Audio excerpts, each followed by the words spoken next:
Parmi les grands aliments devenus tabous au fur et à mesure des années, il faut surtout parler du pain, essentiellement parce que c'est un aliment symbolique, mais aussi c'est parce que c'est un aliment très très important pour nous.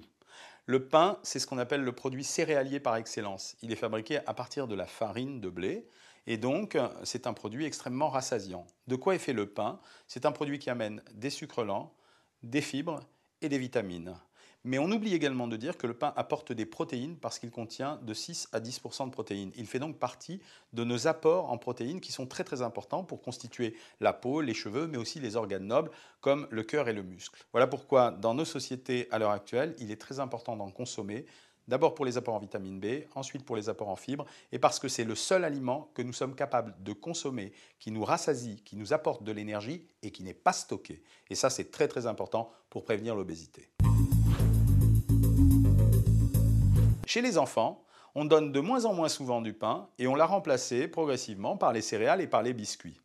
Petit rappel, les biscuits et les céréales sont faits avec de la farine de céréales, comme le pain qui est fait avec de la farine de blé.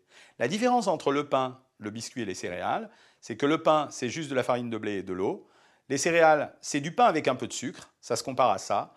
Les biscuits, c'est du pain avec un peu de sucre et un peu de graisse. Sauf que quand on donnait du pain, on en donnait 60 grammes, c'était une grande quantité. Quand on donne des biscuits, on n'en donne pas 60 grammes. Et pour les céréales, c'est pareil, on en donne une poignée qu'on met dans un bol, mais ce n'est toujours pas 60 grammes de pain. Alors je ne suis pas convaincu pour une fois que le modernisme de l'alimentation ait bien servi à rassasier les enfants, leur couper l'appétit et en même temps leur donner du plaisir, parce qu'il nous reste toujours la ressource d'accompagner le pain avec des friandises que l'on va changer de jour en jour.